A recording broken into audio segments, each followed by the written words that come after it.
It was just like, look what the woman did. She caused us to suffer, so she shall be cursed and punished for the rest of her days, and so shall her offsprings. So this was because I chose to activate my free will and I wanted to evolve. I think the best thing that Eve could have did was eat that fruit and give it to her husband. Because if she had not, who knows whether we would have even been able to evolve and sustain ourselves. Like,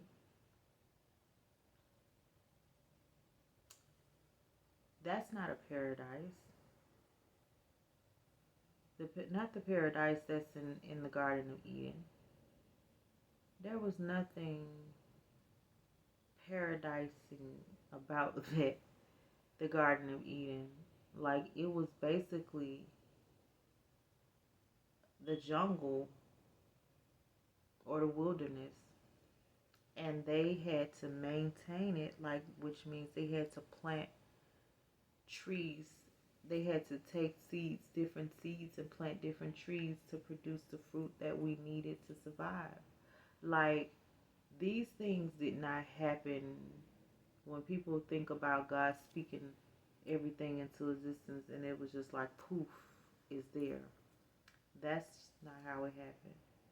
He spoke it into existence, but in our time frame, it had to manifest within the earthly time frame. So we know that we can ask for $1 million today, and it doesn't just, when we look down at our lap we have $1 million sitting in our lap. That's not how it works on this plane. So it had to be a process of evolution, a process of manifestation in order for that to manifest. And we were a part of that manifesting process. Like Adam was a part of that. He had to tend to the earth. That was his requirement. But Eve understood that I can have what I want if I'm able to have a conscious thought like God. God had a conscious thought. He was able to think these things, speak these things, therefore these things manifested. So, I don't, I think that's a good example of how to use your feminine energy. And if you think about it, everything they said that brought sin into the world, and that because of that, that's why there is so much, that's why we die and that's why we get sick and all of these things. And I think that that was a byproduct of knowing that this could happen. I think that if we really focused in and tuned in collectively to our God energy, that's something that we could eradicate from us, sickness and death. I think that we just have not elevated to a place where we can tap into that, because God never dies. We know that every form of energy on the planet transmutes itself into another form, that nothing really dies. So the only thing about it is that we're on a time system, and that was meant to be that way from the creation of the planets, because had it not been, then the heavens would not have been created to correspond with the earth. The heavens are the stars, the suns, and the moon, and everything in the galaxy and the Milky Way. That is the heavens, not the heaven that people want to believe is a paradise where when you die, your soul goes there, your spirit goes there, and you reunite with your loved ones. And God give you a new body, and you just walk around heaven all day in peaceful bliss. And no, No, that's not the case. Because we know that the angels, which are the stars, had specific qualities. They had specific jobs that they were required. They didn't have, they don't have the luxury of being free and, you know, able to choose a free will. They were created and destined to perform the duties that they were supposed to do. And we also um, are affected by these stars. So, all of this stuff is occult information and is clear as day in the Bible. And when people understand that the Bible is a book of not just wisdom and teachings of how to live a spiritual life, a good spiritual life, balanced life on this earth plane, but it's also a book of stories and poetry and songs, and just it's a creative art form. It is a collection of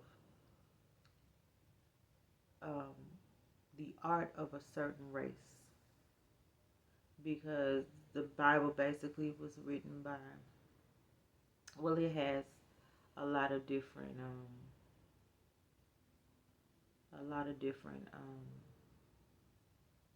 influencing in it influences in it. Of course, it was originally written by the Hebrews, but it, but the stories that are in the Bible are replica stories of the Egyptian stories, just with um, Jewish undertones to it. And then, of course, King James took the Bible and translated it into um, the Greek language, and then it was tweaked, and you know a little bit more was added in and taken out of it, and then now we have all of these different versions in our modern day. The NIV and the New Testament. We got all these different versions of the Bible where things are tweaked and added in and taken out. So, but for the most part, it is a representation of the Hebrews art form, their poetry, their history, their their um, their songs, their short stories, their metaphorical stories, the way that they understood the earth and the people around them, you know, and a lot of it was borrowed information, or um, the inspiration came from the Egyptians and their stories on how they understood the planet that they live on and the purpose that we have here, and their gods and their laws and their commandments.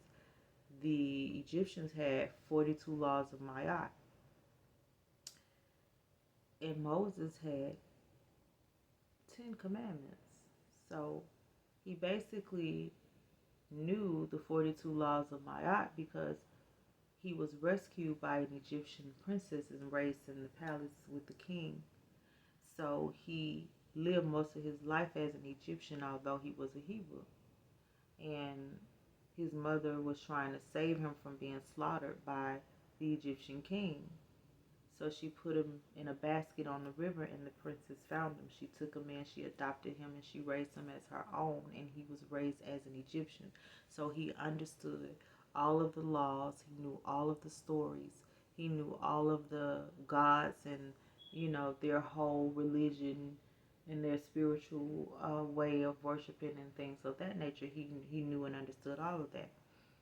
But I'm pretty sure that in the midst of him being royal, that somebody came to him and dropped a bug in his ear and told him the real deal. It's always somebody waiting in the background to give you the real deal on what happened, what, the secret that everybody been holding on to, and then all of a sudden it comes out one day and it's like, wow, like for real, like y'all been keeping this from me.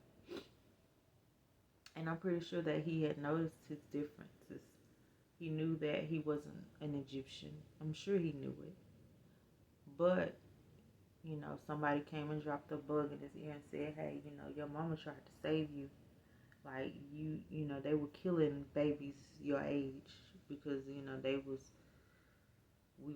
was telling them crazy stuff. We was telling them that, a savior gonna rise up from our people and come and seek revenge on them for enslaving us.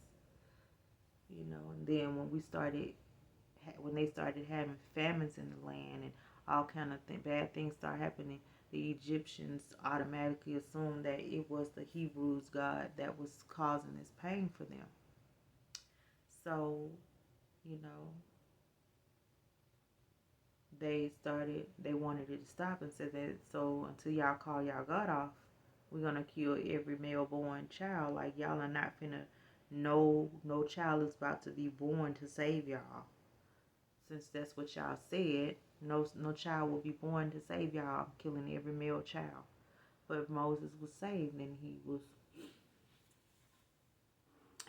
the savior. He was the savior for the Jews, for the Hebrews at that time. He freed them from slavery. So, but with him freeing them, because I do believe that Moses was an actual person. It's not many times in the Bible that the Bible gives a lot of detail and allow you to really get to know the character, except for um, um, it did a good job with Moses. It did a good job with well, not even with Jesus. It did a good job with Moses. It did kind of a good job with Noah. Like, it did a really good job with Job. Like, it's only but so many times in the Bible that the Bible gives you details and a lot of information on a person's life. And Moses was one of them. Like, we got his story all the way from the time he was born up until the time where he died and he wasn't able to go into the promised land with the Hebrews. So we really understand that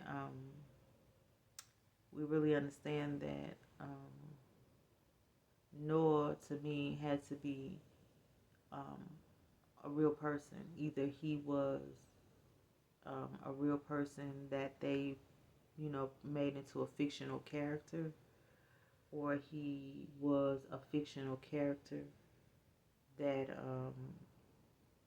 people end up looking at as a person or a real human character. But I believe that Moses was a real human.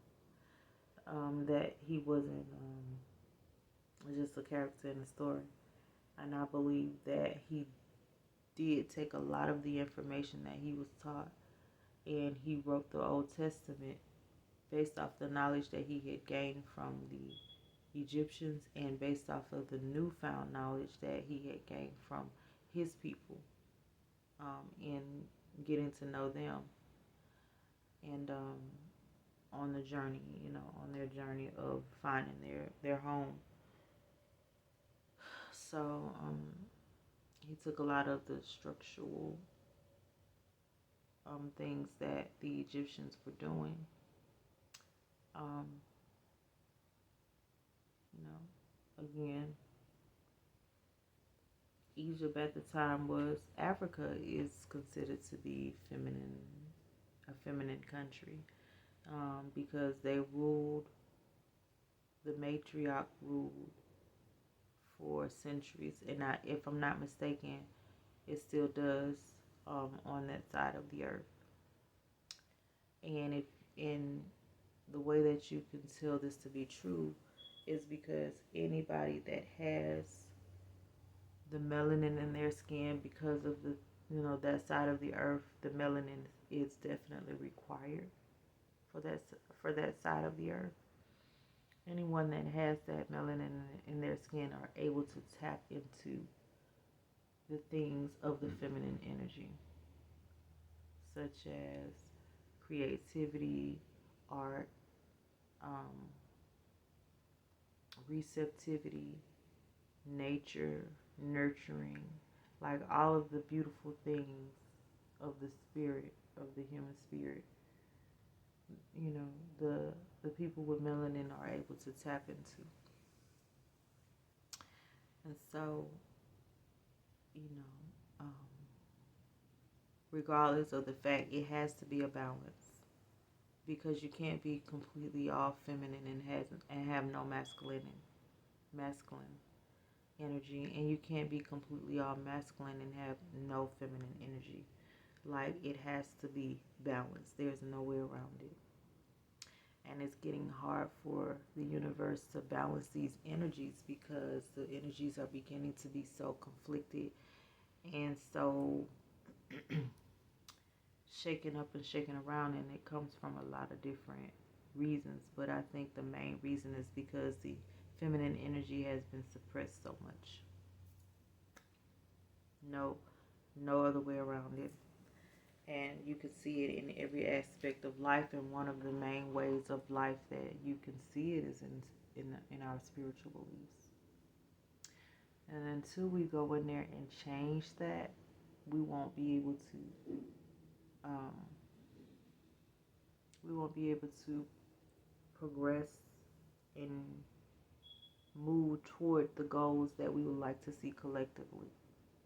You know, like, the feminine energy is required if we're going to have some peace on this earth, if we're going to have the goodness of the earth. Like, it is required. And it starts with us women tapping back into who we are. You know, going back to understanding what our roles are, not just the societal roles that were set, but the actual roles that are required from us to the universe. You know, like, I watch a lot of YouTube videos and I see the women on there. You know, for a long time I was operating in my masculine energy, and I still do, I think. Um, but not as much as I used to. Like, I wasn't even aware of how much I was operating in that energy. Just how bombarded with the masculine energy that we are here in the Western world.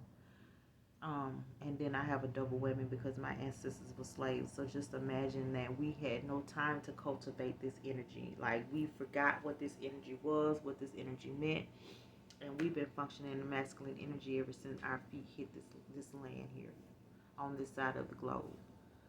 So, and then not to mention being forced to operate in this energy, because, you know, with the men being killed and sold off and jailed and turned out to, you know, where the women are forced to have to operate in their masculine energy more so than any other woman on this earth. And I'll talk about that in part one of my podcast. But then, you know, here comes the European woman deciding that, you know, she didn't want to operate in that feminine energy. You know, she wanted to share the masculine energy with her male counterpart. And then here we are, all of the women all over the world, you know, she started to, it's just like a virus, it just started spreading. And yeah, I don't feel like there's nothing wrong with us fighting for equality in the way that we're being treated. But I don't think that we should go as far as to say that we don't need men. And, you know, with all of this feminine rhetoric that you see, this feminist rhetoric that you see all over TV and all over social media, and, you know, in a lot of books and stuff, they want to say that, you know, who needs a man, and everything that a man can do, a woman can do, and that's not true. That goes against the natural principles of the universe that cannot be broken, that will not be broken. These laws will exist as long as this earth plane exists. They are laws placed in the universe for the collective to keep everything in balance. And everything that a woman can do, a man cannot do. And everything that a man can do, a woman cannot do. So, a woman is not meant to do but she is meant to activate her feminine energy. She is meant to take more leadership role in nurturing the generations to come. She is required to take a step up in spirituality and reconnect us back to our reconnect us and allow us to reactivate our free will in society and the way that we operate. There is no reason for there to be a 1% when everything here was given to us equally at the same time, where everything on this planet belongs to everyone. There should not be a 1%. The reason why they're able to maintain this status is because they have been able to brainwash us with religion and fear and ignorance, and they use different means of doing it. One way is to distract us with social media and a lot of, yeah, they use the feminine energy in a negative light, even though the feminine energy is negative, but it's not negative in a way like bad. It just means negative. Like, that's the energy charge. And the masculine energy is a positive charge. And when the two come together, they're able to maintain equilibrium and harmony. But if there were two negative charges, they push each other away, and there's no unification, there's nothing being created, no energy being activated at all. So, but they use the feminine energy in a negative way to distract us, with all of this beautiful art and creativity that they're advertising on social media every day, all day.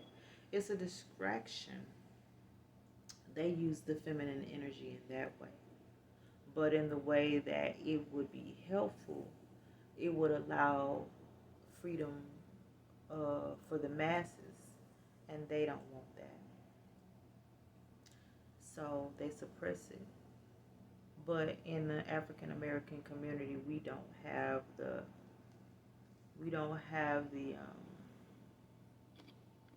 right now at this point we're too fragile to suppress our energy.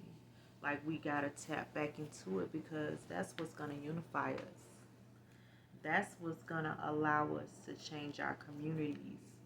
That's gonna allow us to get back to the old principles and the old way of living that our ancestors lived by when they understood nature and they understood the universe and the laws thereof, when there was no religion, when they were all worshiping their own gods and their own deities in their own way. They were independent in how they worshiped. They all understood collectively that there was an ultimate God. I mean, of course, that's gonna be that just goes without saying that there has to be one ultimate God.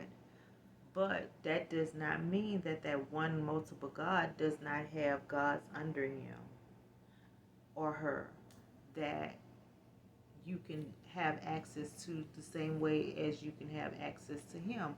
In the Christian religion, we have the God, the Father, and the Son. So of course that's a hierarchy. God, Father, Son. A hierarchy is in most religions, most spiritual practices all over the world. But Christianity is able to dominate because it offers more of a control mechanism versus other religions give you, more of like the Hindu, Indian religion, yoga.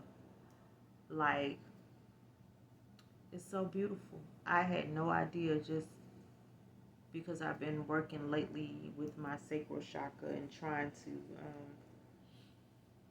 heal my womb space, because I have experienced a lot of trauma there. So I'm working to heal it. And then just tapping into that and seeing, you know, what the yogis really believe and what their practices are is very interesting to me, and it resonates with me and it feels right. I don't feel controlled. I don't feel shamed. I don't feel abused. I don't feel subject to guilt. I don't feel like I'm just a worthless piece of nothing that was created and then fucked up everything. Like, I don't feel that when I look at their religion. I haven't looked into any other religions. I know that the Muslim religion relates a lot to the Christian religion, and I think they're a lot more harsher on their women than the Christian religion. Um, but I haven't read their Bible and I haven't kind of studied into their religion, so I can't speak too much about it. But I do know that um, the overall atmosphere of the Muslim religion is, it in a lot of ways the same as Christian religion. So a lot of control and a lot of fear and a lot of dominance to control its followers. But nevertheless, I respect their religion just as well I respect Christianity and any other forms of religion on this earth. Because I know that when I'm walking in my feminine energy, that my spirit guides me. No religion can ever replace that.